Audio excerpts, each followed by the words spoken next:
여러분, 왜 많은 그리스도인들이 죄의 종된 상태에서 벗어나지 못하는 것일까요? 또 왜 어떤 사람들은 여전히 거듭나지 못하는 것일까요? 하나님께서 무관심하고 냉정하게 그 영혼들을 방치하시는 것일까요? 너는 내가 선택하지 않고 버렸으니까 그냥 죄짓고 살다가 죽어야 한다. 설마 하나님께서 이러실까요? 물론 하나님의 주권을 비정상적으로 강조한 나머지 실제로 이렇게 믿는 사람들도 있습니다. 많이 있습니다. 하지만 제가 아는 하나님은 절대 그런 분이 아니십니다.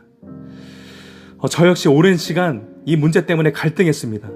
그리고 죄에서 자유케 된 이후에도 선줄로 생각하지 않고 항상 넘어질까 조심합니다. 모든 것이 전적인 하나님의 은혜라고 고백할 수밖에 없습니다. 그런 만큼 저는 죄로 인한 갈등과 하나님의 은혜 모두를 경험한 사람으로서 감히 여러분께도 오늘 이것을 말씀드리고 싶습니다. 여러분, 정말 죄에서 자유케 되기를 원하십니까? 저는 지금 죄를 한 번도 안 짓는 것이 아니라 습관적인 죄에서 자유케 되는 것을 말씀드리는 것입니다. 여러분께서는 정말 모든 습관적인 죄에서 자유케 되기를 원하십니까? 만일 그러시다면 제가 아는 것 한 가지를 말씀드리기 원합니다.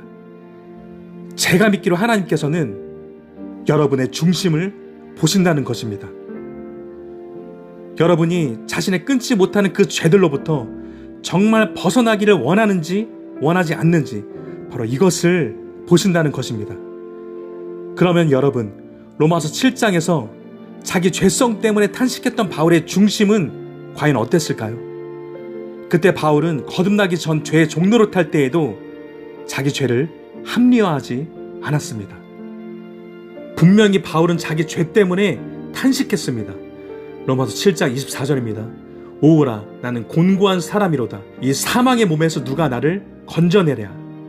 또 잘 주의해서 보시면 당시 바울은 죄에 사로잡혀 있을 때에도 선을 행하는 것에 대한 원함이 있었다는 것입니다. 로마서 7장 19절, 내가 원하는 바 선은 행하지 아니하고 도리어 원하지 아니하는 바 악을 행하는도다. 이처럼 바울은 그 가운데서도 선에 대한 원함이 있었던 것입니다. 바꿔 말해서 악에 대한 원치 않음이 있었던 것입니다. 그래서 제가 믿기로 그 선에 대한 원함이 큰 만큼 원치 않는 죄를 지을 때 탄식은 더욱 깊어져만 갔을 것입니다. 그리고 그 탄식은 제발 이 지긋지긋한 죄에서 누가 나를 좀 꺼내달라는 그 간절한 외침이 되었을 것입니다. 그런데 여러분, 그 결과 바울은 어떻게 되었습니까? 그 탄식과 간절한 외침의 기도를 하나님께서 외면하셨습니까? 아닙니다. 하나님께서는 마침내 그를 회심하게 하셨고 그를 거듭나게 하셨습니다. 그래서 죄와 사망의 법에서 그를 해방시켜 주셨습니다. 하나님께서 바울의 중심을 보셨기 때문이라고 믿습니다. 그러므로 우리가 아무리 처참해도 단 한 가지는 하고 있어야 한다고 저는 분명하게 믿습니다. 그럼에도 계속 원하는 것입니다. 그 비참한 상태에서 벗어나 은혜 안으로 들어가기를 간절히 원하는 것입니다.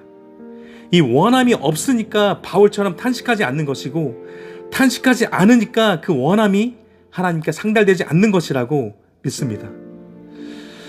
그리고 혹시 당시 바울과 지금 저와 여러분 간에는 차이가 있다는 것을 아십니까? 당시 바울은 자신을 구원해 주실 예수님을 몰랐습니다. 자신의 죄를 씻어 주실 뿐만 아니라 죄의 종로로 타는 데서 해방시켜 주실 구원자 예수님을 알지 못했다는 것입니다. 그래서 그야말로 절망하며 탄식할 수밖에 없었을 것입니다. 하지만 저와 여러분은 예수님을 알고 있지 않습니까? 그분의 이름을 믿고 있습니다. 그분이 내 죄를 용서하실 뿐만 아니라 이 지긋지긋한 죄에서 자유케 하시는 구원자이심을 잘 알고 있다는 것입니다. 그렇다면 저와 여러분은 당시 바울보다 유리한 상황입니다. 예수님의 이름을 부르면 된다는 것입니다. 다음과 같이 약속하셨기 때문입니다. 로마서 10장 13절입니다. 누구든지 주의 이름을 부르는 자는 구원을 받으리라. 그러니 먼저는 그 처참한 상태에서 벗어나기를 간절히 원하시기 바랍니다. 죄에 종된 그 비참한 상태에서 간절히 벗어나기를 원하고 또 원하시기 바랍니다. 하지만 혹시 원하는 마음이 잘 생겨나지 않는 분이 계십니까? 제가 믿기로 많은 경우 원함이 생겨나지 않는 이유는 단순히 이것 때문입니다. 생각을 안 하기 때문입니다. 먼저 죄가 장성하면 사망을 낳는다는 것을 생각하지 않기 때문입니다. 야고보서 1장 15절입니다. 욕심이 잉태한 즉 죄를 낳고 죄가 장성한 즉 사망을 낳느니라. 로마서 7장 5절입니다. 우리가 육신에 있을 때에는 율법으로 말미암는 죄의 정욕이 우리 지체 중에 역사하여 우리로 사망을 위하여 열매를 맺게 하였더니. 로마서 8장 13절입니다. 너희가 육신대로 살면 반드시 죽을 것이로되 영으로서 몸의 행실을 죽이면 살리니. 여러분, 한 번 믿었으니 그만일까요? 그걸로 천국을 이미 확보한 것일까요? 아닙니다.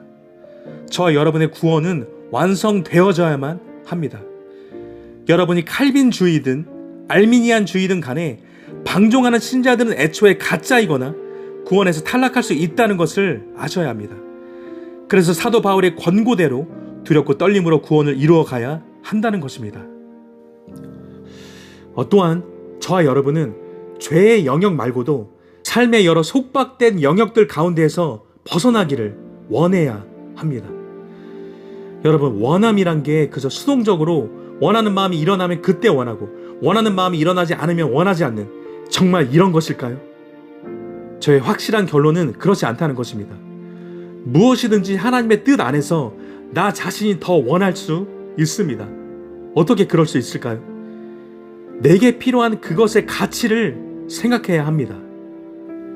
그것이 내게 얼마나 필요한 은혜인지, 그것을 통해서 내 존재, 내 삶은 과연 어떻게 변하고 업그레이드 될지 생각해야 합니다. 그리고 그런 나로 인해 내 가족들, 내 주변인들, 내가 섬기는 영혼들한테는 어떤 유익이 있을지 생각해야 합니다. 그러면 정신이 차려지고 더 원하게 된다는 것입니다. 더 기도하게 된다는 것입니다. 더 대가 지불하게 된다는 것입니다. 그저 어제도 그렇게 살았고 오늘도 그렇게 살고 있으니까 내일도 또 그렇게 그럭저럭 살면 되지 뭐, 이런 식으로 살기 때문에 딱히 원하는 마음도 잘 생겨나지 않는 것이고 딱히 하나님의 은혜를 간절히 바라는 마음도 잘 생겨나지 않는 것입니다. 그러니 그렇게 시원찮게 기도하는 것이고 냉랭하고 몸이 건조하게 형식적으로 기도 생활을 하는 것이 아니겠습니까? 만일 정말 원하면, 그리고 간절한 믿음으로 예수님의 이름을 부르면 반드시 하나님께서 우리에게 필요한 은혜들을 부어주실 것이라고 저는 믿습니다. 그러므로 먼저 원하셨으면 좋겠습니다. 그리고 간절히 주님의 이름을 부르시기 바랍니다. 그리고 원하고 부르며 기도하고 있다면 그 다음으로는 이렇게 하실 필요가 있습니다. 무언가 대단한 경험이 없어도, 신령한 체험이 없어도, 당장 기도 응답이 없을지라도 믿음으로 일어나는 것입니다. 그리고 계속 앞으로 나아가는 것입니다. 무언가 떨어지기를 기다리고만 있으면 안 된다는 것입니다. 적지 않은 경우 기다림이 불신앙일 때가 있습니다. 그러니 믿음으로 행동하시기 바랍니다. 눈물이 앞을 가려도 일어서서 걸어가시기 바랍니다. 그러면 하나님께서 때를 따라서 저와 여러분에게 필요한 은혜들을 어김없이 그리고 아낌없이 부어주실 것입니다. 저는 이것을 믿습니다. 여러분께서도 이것을 꼭 믿으시기 바랍니다. 그럼 저는 다음 시간에 또 찾아뵙겠습니다. 그때까지 원함과 믿음 안에서 평안하시기 바랍니다.